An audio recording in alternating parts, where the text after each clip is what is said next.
Et donc on est dans une œuvre destructrice, démoniaque. C'est un monde qui refuse la création, qui libère toutes les perversions et qui inverse tout. Tout ce qui était bien devient mal, tout ce qui était mal devient bien. Oui, une inversion des valeurs, ça oui, c'est complètement, complètement. Tout inversé. Tout à fait. Et puis l'autre parallèle avec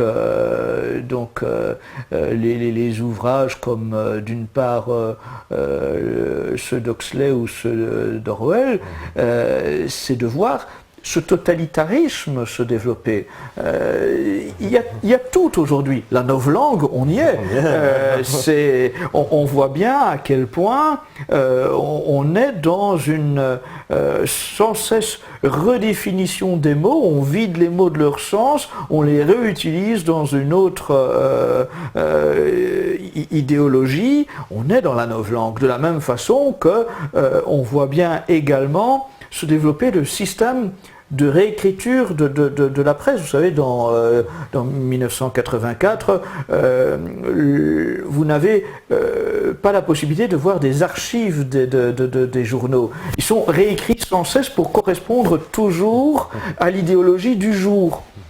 Eh bien, en fait, regardez l'exemple de Nayad Vallaud-Belkacem, c'est ça.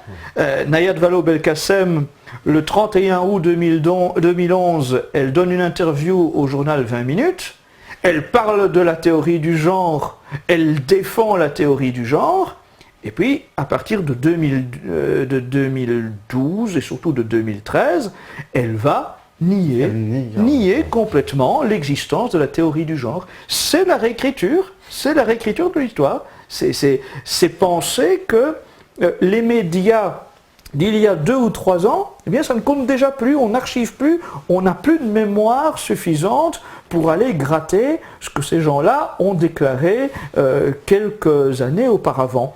Quand le gouvernement prétend qu'il ne sera pas question de gestation pour autrui durant la période de ce quinquennat, encore une fois, on se dit mais qu'on nous prend vraiment pour des imbéciles. Il faut quand même rappeler que dans le journal Le Monde en 2010, il y aura la publication d'un manifeste en faveur de la GPA, un manifeste qui à l'époque est signé par une 60aine de personnes, dont 3 aujourd'hui sont ministres et dont 20 sont députés ou sénateurs. Alors bon, comment penser un seul instant que ces gens-là étaient pour la GPA en 2010 quand ils étaient dans l'opposition et ne sont plus pour la GPA en 2014 quand ils sont dans la majorité? C'est insensé. C'est simplement que ces gens-là sont des menteurs, des manipulateurs et attendent le bon moment. Parce que c'est à ça aussi que servent tous leurs instituts de sondage, évaluer à quel moment chaque mesure peut être présentée en ayant une probabilité de passer sans trop de résistance dans l'opinion publique. Parce que déjà sur le mariage pour tous, bon, j'ai presque envie de dire, vous êtes un peu mis dans le chemin quelque part du gouvernement, vous êtes la pierre dans le jardin, parce qu'en organisant vos manifestations, vous étiez attendu d'ailleurs à ce succès un peu de... Alors non, et puis je rappelle un peu la chronologie. Oui. Lorsque en 2012 il y a la campagne électorale qui bat son plein, on entend les socialistes prendre des engagements vis-à-vis du lobby homosexuel et très clairement annoncer que s'ils ont la victoire, eh bien il y aura une loi qui va notamment permettre le mariage entre personnes de même sexe.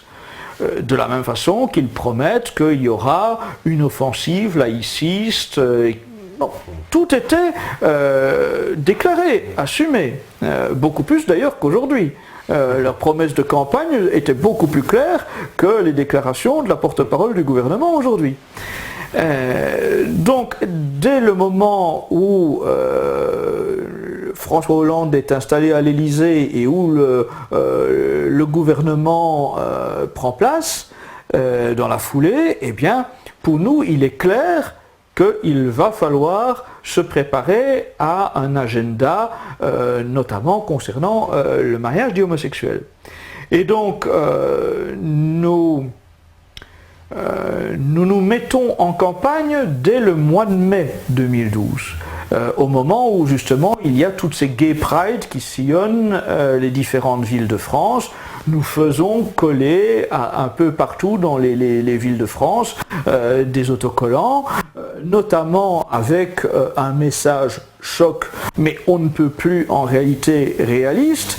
C'est deux homosexuels à relents masochistes défilant quasiment nus, bardés de strings de cuir dans les rues lors d'une gay pride en France, avec un slogan tout simple: confieriez-vous vos enfants à ces gens-là?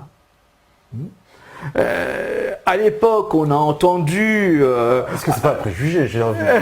On sait jamais, ils peuvent être très sympas, des gants cuir. Oui, ils peuvent être très sympas, c'est bien possible. En attendant, est-ce qu'ils offrent l'image de parents tels qu'on est en droit d'en attendre pour des enfants à adopter? Parce que je rappelle quand même que vous avez la question de l'adoption d'enfants, qui est une notion importante. D'une part, si les enfants sont à adopter, c'est parce que déjà, ils ont connu un premier malheur. Ils n'ont pas la possibilité d'être élevés par leurs parents. Ça signifie qu'ils ont déjà connu une première phase difficile dans leur existence, dès leur naissance. Et ensuite, au moment de l'adoption, vous iriez les replonger dans une nouvelle difficulté en les confiant à des gens qui, visiblement, ont une obsession frénétique de la sexualité jusqu'à se promener quasiment nus dans les rues lorsqu'il s'agit de défendre leur identité sexuelle. Ça me semble quand même une notion très éloignée de ce qui sont les caractéristiques nécessaires pour faire de bons parents. Donc nous avons à ce moment-là mené des campagnes donc, durant les Gay Pride, puis durant les mois d'été 2012, nous avons cherché à établir une stratégie et une tactique, et en septembre 2012, nous annonçons, nous sommes les premiers à le faire, une grande manifestation nationale contre la dénaturation du mariage que nous fixons au 18 novembre 2012. Et que va-t-il se passer?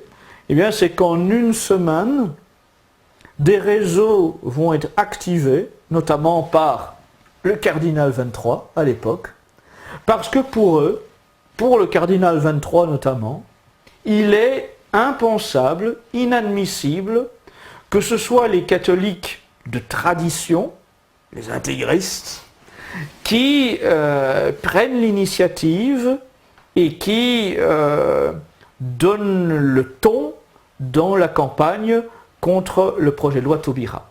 Et on va voir donc le cardinal 23 sortir de son chapeau Frigide Barjot, dont rien que le pseudonyme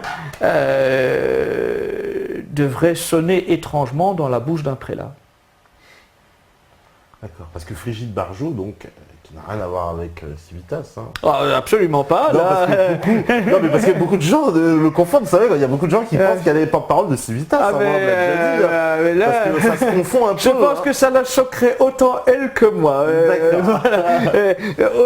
Nous sommes au moins d'accord sur un point, c'est que nous n'avons rien de commun, elle et nous. Voilà. Ça au moins, là, elle sera totalement d'accord avec moi, c'est que nos positions sont aux antipodes. Frigide Barjot, c'est une saltimbanque. C'est une créature lancée par le cardinal 23 pour empêcher que les catholiques sincères de tradition parviennent à organiser une vraie résistance au projet de loi Taubira qui s'était mis en place à ce moment-là. Petite précision, quand vous dites catholique de tradition, donc c'est parce que vous refusez le Vatican II, c'est bien ça? Alors, catholique de tradition, c'est effectivement parce que nous considérons que nous voulons rester fidèles à l'ensemble de la doctrine catholique. Et donc que le monde catholique n'a pas pris naissance dans les années 60. Le monde catholique, il a 2000 ans d'héritage, de tradition, et nous croyons que ce qui a été considéré comme des vérités définies par l'Église il y a quelques siècles, eh bien cela vaut toujours aujourd'hui. La vérité, elle n'évolue pas en fonction du temps. Ce qui est vrai, ce qui est une vérité de foi, cela valait hier, cela vaut aujourd'hui, cela vaudra demain et cela vaut partout. Ça, c'est le principe même d'une vérité de foi. À partir du moment où Vatican II bouleverse tout, il y a une remise en cause des vérités définies par tous les papes pendant 2000 ans d'histoire de l'Église. Le Concile Vatican II, selon une méthode digne des communistes, va considérer que du passé, il est bon de faire table rase, que l'on peut tout remettre à plat, que tout peut être rediscuté. Et donc on va voir les papes qui suivent le Concile Vatican II remettre en cause ce que leurs prédécesseurs avaient défini comme des conditions, des dogmes qui ne pouvaient justement pas être remis en cause. D'accord. Ah, parce que ça, alors ça fait quand même une grosse différence. Il y a un schisme un peu, alors quand même, chez les catholiques, on peut parler d'un schisme. Je pense que le mot schisme n'est pas du tout adéquat. Simplement, il y a des catholiques qui veulent rester fidèles à la doctrine de l'Église et qui considèrent que c'est le monde qui doit se soumettre à Dieu et pas Dieu qui doit se soumettre au monde. Et à l'inverse, il y a aujourd'hui une forme de modernisme chrétien qui prétend que c'est Dieu qui devrait se soumettre au monde. D'accord. Qu'il faut vivre avec son temps, que les vérités devraient évoluer selon les modes. Mais à ce moment-là, on les réécrit sans cesse, parce que par définition, la mode, c'est le principe de la feuille morte. C'est que ce qui est à la mode aujourd'hui, eh bien, est déjà démodé demain. Donc ça, c'est quand même un sacré débat dans l'Église catholique. Et vous, votre branche, vous reconnaissez l'autorité du pape Pour nous, le pape est pape, ça c'est pas la question. Mais vous n'êtes pas d'accord quand même avec certains dogmes de l'Église, quoi, quand même. Je dirais qu'au contraire, nous sommes d'accord, nous, avec les dogmes de l'Église, et que aujourd'hui, eh bien, vous avez, et c'est une triste réalité. Aujourd'hui, vous avez des prêtres, voire parfois des évêques, qui osent, sans honte, dire qu'ils ne croient plus dans les dogmes de l'Église, que ce seraient des images, qu'il faut voir ça au second degré, que tout ça c'est comme des images pour les livres d'enfants. Mais je pense que ça c'est très grave, quand des gens qui sont membres du clergé tiennent de tels propos, eh bien, ça relève de la trahison. C'est ce que nous appelons la trahison des clercs. S'ils ne croient plus, qu'ils quittent l'Église, mais qu'ils ne la déforment pas. Est-ce que par exemple, alors, avant de passer à la pause, une petite question comme ça, vous êtes pour l'intronisation des femmes prêtres? Absolument pas. Voilà, là, c'est évident. Question piège. Alors, il faut être clair. Encore une fois, c'est une question de théologie et donc c'est pas mon domaine. Je suis responsable de Civitas, qui est une œuvre politique catholique. Donc, je ne suis pas un théologien, mais je suis attaché à la tradition de l'Église et je suis attaché aussi, dans un autre domaine, à la complémentarité des sexes. Et en l'occurrence, eh bien, la femme, dans l'Église, elle a sa place, mais pas dans la prêtrise. Vous avez des religieuses, elles ont un rôle important dans l'Église catholique, mais elles n'ont pas le rôle de prêtrise. Elles n'ont pas le droit de parler aussi alors dans ce cas. Non. Parce qu'elles ne peuvent pas faire de prêche, une femme alors. Non. Ah, ils ne peuvent pas faire de prêche, ça c'est évident. Elles ne prêchent pas, aux fidèles. Ça ne veut pas dire qu'elles sont inférieures. Non, mais la place de la Vierge Marie dans l'Église catholique signifie à quel point la femme a de l'importance chez les catholiques. Mais il y a des rôles qui sont définis, et en l'occurrence, le rôle sacerdotal, celui de prêtre, d'évêque, de cardinal, de pape, eh bien c'est un rôle dévolu à des hommes. Donc pas de femme-pape pour le moment. Pas de pape-femme avant l'hérésie. Ah oui, d'accord, c'est une prophétie, non? Ben, c'est pas une prophétie, c'est que si il devait y avoir un jour une aberration telle que l'on annonce une papesse, ce serait la démonstration de l'hérésie régnant sur Rome. Espérons, parce qu'en plus, s'ils seraient pas capables de nous mettre une fémène, ils l'ont déjà mis sur le table de Marianne, alors là, on est foutu. On va faire une petite pause, et puis on revient après. Je pense à vous avec les questions sur le chat, on en reparle juste après. Vous pouvez poser encore vos questions, parce qu'il y a eu pas mal de questions, mais vaut mieux les reposer pour ceux qui ont commencé à poser des questions tout à l'heure. Et évidemment, on en reparle. À tout de suite, à toi Steph, à la régie. Voilà, de retour après cet intermède musical, et puis... on a vu les propos de Pierre Berger en direct, pour ceux qui ne les connaissaient pas encore. L'édifiant Pierre Berger. L'édifiant Pierre Berger, ouais, on peut le dire. Alors il y a pas mal de questions, c'est vrai, hein, sur le chat, je les ai vues.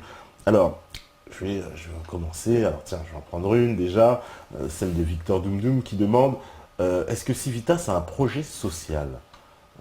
C'est-à-dire un projet social, alors entre parenthèses, inspiré de la doctrine de l'Église, pour lutter contre le libéralisme et le socialo-marxisme.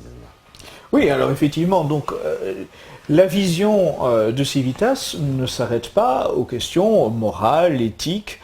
Nous voulons restaurer une France sur des principes catholiques, et ça passe, entre autres, aussi par une doctrine économique, une doctrine sociale, et notamment, ça signifie effectivement une troisième voie entre le socialo-marxisme et le capitalisme libéral. Cela inclut un ordre social chrétien avec des règles imposées aux patrons chrétiens. Un patron chrétien, ce n'est pas un patron qui a pour repère ou pour objectif de satisfaire l'appétit des actionnaires. Un patron chrétien, bien sûr, il va assurer la rentabilité de la société parce que c'est ce qui assure la pérennité de la société, mais un patron chrétien, c'est aussi, d'une certaine façon, un père pour ceux qui l'emploient. C'est-à-dire que, sans virer dans une vision paternaliste caricaturale, c'est quelqu'un qui aura autant le souci du bien-être de ses employés ou ouvriers que le souci de satisfaire ses clients. Il aura une attitude qui n'est pas la recherche du profit à tout crin, mais qui est conditionnée par ce qu'on appelle le devoir d'État.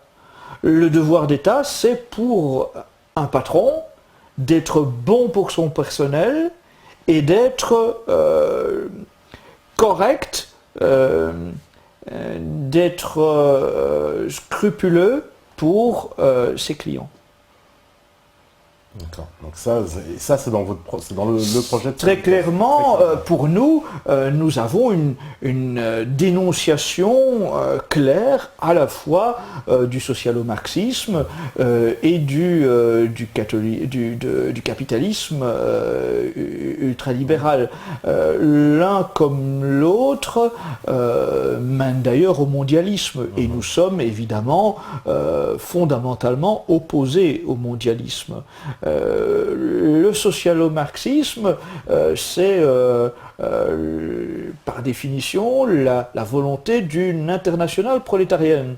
Le capitalisme ultralibéral, c'est le mondialisme des hommes d'affaires. Les uns comme les autres, au final, veulent un monde où ni les nations, ni la religion, ni les familles ne peuvent subsister parce qu'elles sont des freins à ce mondialisme.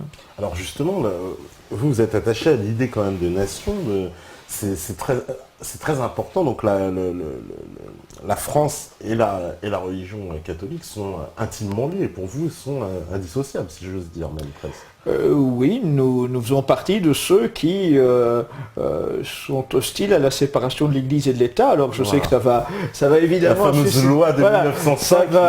Ça va évidemment susciter bien des critiques dans certains milieux laïcistes qui ne manqueront pas de décortiquer tous nos propos. Et je salue au passage mes amis de Riposte laïque et de Résistance républicaine qui ne manqueront pas de m'envoyer leurs obus, leurs banderies à la suite de... vous allez écoutez, j'en profite pour une boutade. On a beaucoup dans les milieux musulmans parlé de Tata Farida à propos de Farida Belgoul. Moi j'aime beaucoup appeler Christine Tazin Tata Zinzin. Tata Zinzin. Parce que je pense que vraiment, et là, enfin, je veux dire, c'est quelqu'un qui est totalement incohérente. Elle a un problème avec l'islam, enfin, je sais pas, elle a un problème avec l'islam, elle n'a pas un problème avec l'islam, elle a un problème avec les catholiques aussi. Oui, j'ai bien compris. Et puis surtout, il faut rappeler quand même quelques principes de base dans ce domaine-là. Alors je m'éloigne de la question de votre interlocuteur, mais s'il y a aujourd'hui un problème d'immigration auquel Christine Tazin fait si souvent référence, c'est quand même entre autres parce qu'il y a eu une république laïque qui a donné totale liberté à un patronat apatride de faire venir des immigrés uniquement dans cette recherche d'un grand profit, d'une rapidité de profit avec une main-d'œuvre ultra bon marché. Alors quand ces milieux-là prétendent à la fois défendre la République laïciste et combattre l'immigration, il faut quand même leur rappeler que en réalité c'est leur République laïque et maçonnique chérie qui a donné libre cours à ce patronat apatride qui s'en est donné à cœur joie. Et je lisais encore récemment une tribune de Christine Tazin qui me rétorquait que les patrons catholiques n'étaient pas mieux en me citant Bouygues.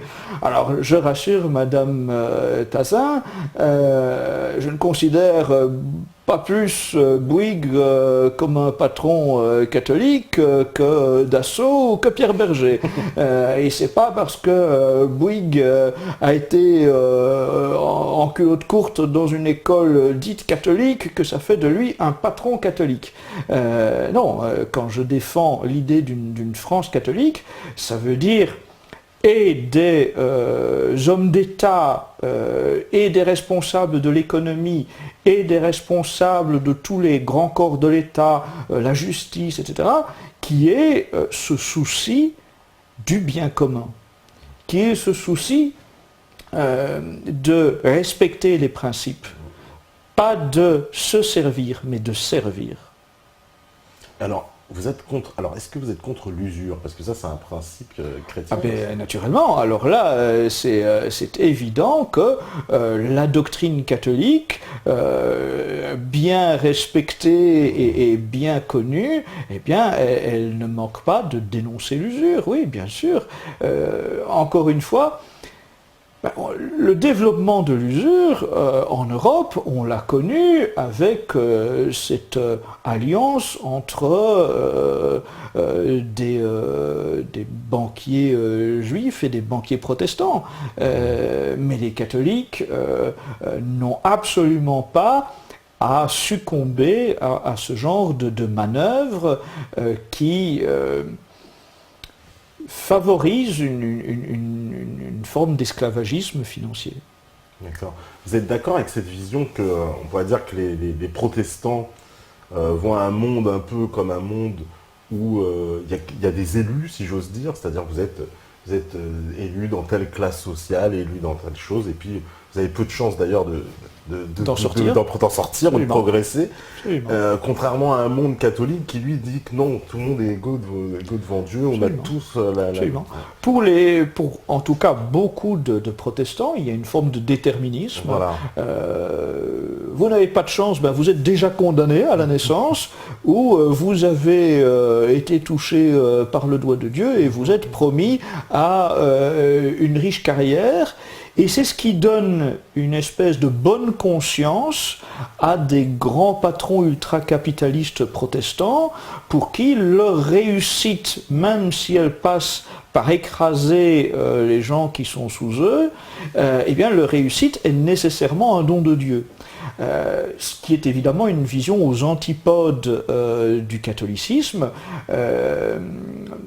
Pour les catholiques, évidemment, il y a une égalité devant Dieu et une recherche du bien commun à avoir à quelque poste que l'on soit. Mais il n'y a pas de déterminisme qui amènerait à ce que si vous êtes pauvre, vous devez rester pauvre jusqu'à la fin de votre vie, et si vous êtes riche, eh bien il faudra à tout prix vous garantir de conserver vos privilèges. Pour les catholiques, l'effort est aussi une valeur récompensée. Mais par ailleurs, chez les catholiques aussi, il y a la volonté de favoriser l'humilité et justement de ne pas valoriser la richesse en donnant l'impression que le monde va se porter mieux en étant matérialiste. Le catholique dénonce le matérialisme. C'est pour ça que c'est mal vu en France, ce côté de... Enfin, c'était mal vu, jusqu'à qu'on change une certaine génération. Jusqu'à ce qu'un président bling-bling arrive, exactement, mais nous montre sans complexe, mais en France, montrer sa richesse, ostentatoire, comme ça, c'était... Donc c'est profondément catholique, parce qu'on interprète ça comme français, mais c'est directement né de la mentalité catholique. Il y a normalement une humilité à avoir dans son comportement, et même quelqu'un qui a réussi dans l'existence ne doit pas ostensiblement le montrer comme si c'était une source de fierté. C'est très moderne charme, évidemment, de vouloir parader avec sa grosse voiture, les marques de ses vêtements bien affichées. Aujourd'hui, on n'achète pas des vêtements de qualité, on achète le logo de la marque et on parade avec le petit logo de tel ou tel. C'est très décomplexé maintenant cet Aujourd'hui, de l'argent. Aujourd'hui, hélas, le matérialisme, bien, c'est banalisé. Et c'est ce qui amène aussi aux conflits sociaux. Parce que quand vous faites étalage du matérialisme comme si la réussite dans l'existence passait nécessairement par le fait de posséder toute une série de biens superficiels et totalement secondaires, eh bien vous créez de faux besoins à l'ensemble de la population. Et vous amenez finalement à encourager la délinquance, le vol, les trafics, parce que vous multipliez les faux besoins parmi toute la population. Alors, j'ai pas mal de questions. Alors, il y en a une, depuis tout à l'heure, on me demande... Ah oui, voilà. Que pensez-vous du prêtre homosexuel, l'abbé de la Morandais?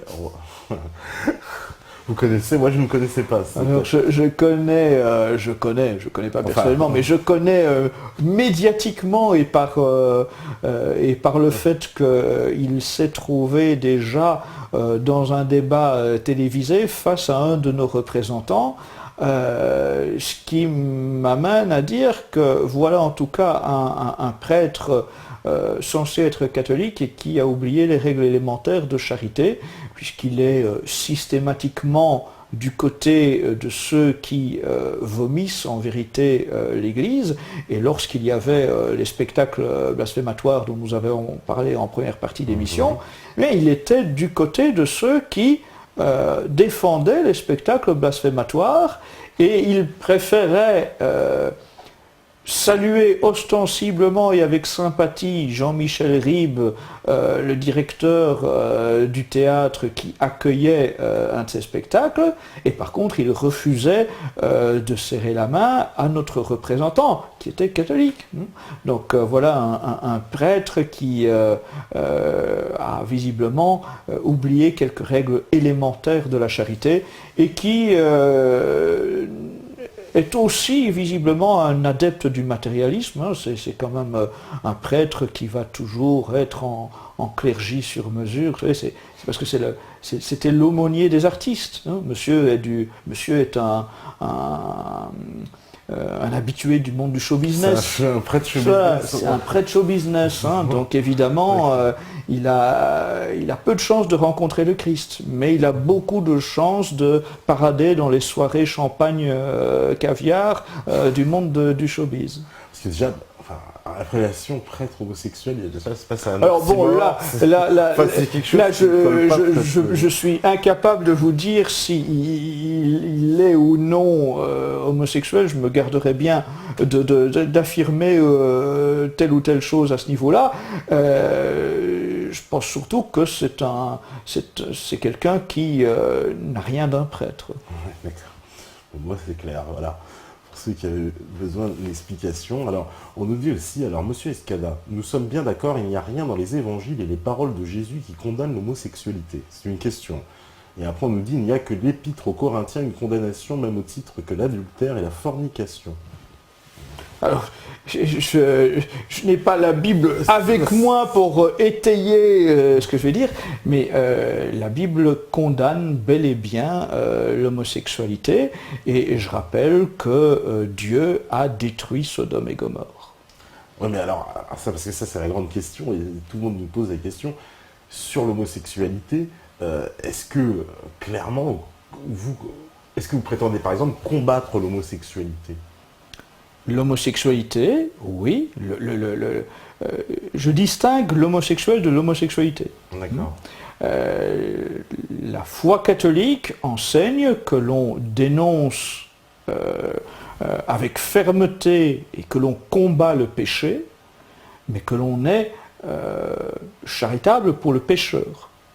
Donc en l'occurrence, l'Église dénonce fermement l'homosexualité, et cela ne veut pas dire qu'elle n'a aucune charité pour l'homosexuel. Mais justement, parce qu'elle a de la charité pour l'homosexuel, l'Église cherche à ramener l'homosexuel vers un comportement qui ne sera plus pécheur. Mais alors, est-ce qu'un homosexuel peut être catholique? C'est compatible? Un homosexuel qui pratique son homosexualité ne peut pas être catholique. Vous avez fait beaucoup d'ennemis. Mais peu m'importe. Je pense que d'abord déjà, un premier devoir d'un catholique, eh bien, c'est de dire la vérité à temps et à contre-temps, qu'elle plaise ou qu'elle déplaise. Pas par arrogance, pas par méchanceté, pas par